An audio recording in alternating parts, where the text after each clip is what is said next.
You are given the following information, তোমাকে এই নিচের তথ্যগুলো দেওয়া হয়েছে।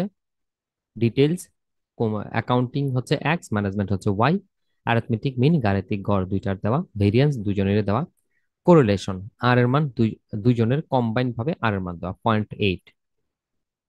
প্রথম প্রশ্ন, requirement, regression coefficient of X on Y, আবার regression coefficient Y on X. তাহলে আমাদের কাছে দুটি প্রশ্ন করলে দেখো, একটা হচ্ছে regression coefficient X on Y, আর একটা হচ্ছে regression coefficient Y on X. এরপরে প্রশ্নটা হচ্ছে correlation by B one B two. Regression coefficient Y on X, আচ্ছা ওয়াই অন এক্স আগে, এক্স অন ওয়াই আগে, প্রবলেম নেই, আমরা নিয়ে আসছি ওয়াই অন এক্স। তো ওয়াই অন এক্স যদি নিয়ে আসি ভাইয়া, এটার সূত্র আর into S D Y S D x.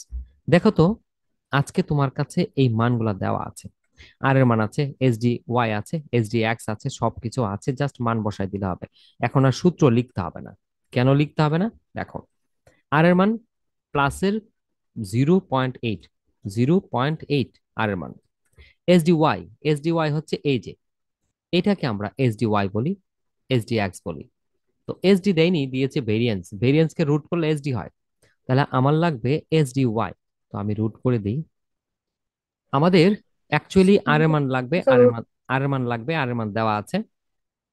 S D Y লাগবে, কিন্তু এস ডি ওয়াই নাই, দেওয়া আছে কি ভেরিয়েন্স, ভেরিয়েন্স, ভেরিয়েন্স এক্স এর আছে, ভেরিয়েন্স ওয়াই এর আছে।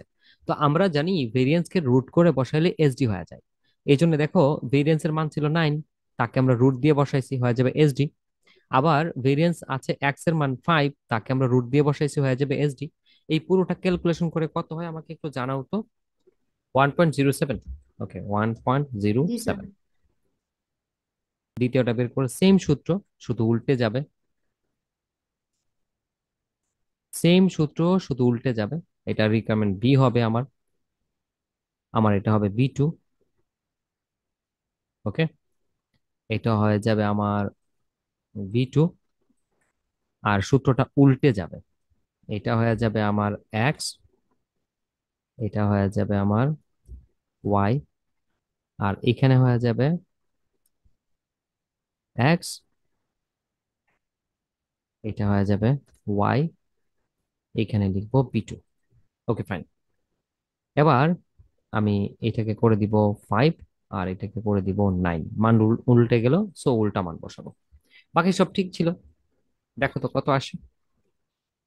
√5 ভাগ √9 ইন্টু 0.8, 0.596, 0.596।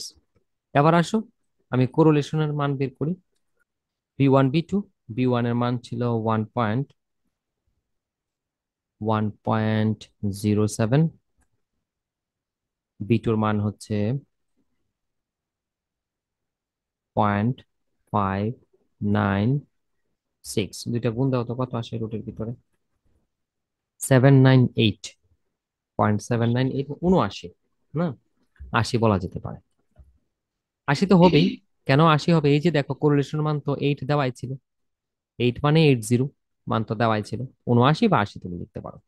দেখো, আমরা করেছি রিগ্রেশন কোএফিসিয়েন্ট, করেছি রিগ্রেশন কোএফিসিয়েন্ট, করেছি কোরিলেশন বাই বি1 বি2। এই যদি মানগুলা দেওয়া থাকে, জাস্ট ফর্মুলা লিখবা আর মান বসাবা, ফর্মুলাতে মান দিব, হয়ে যাবে।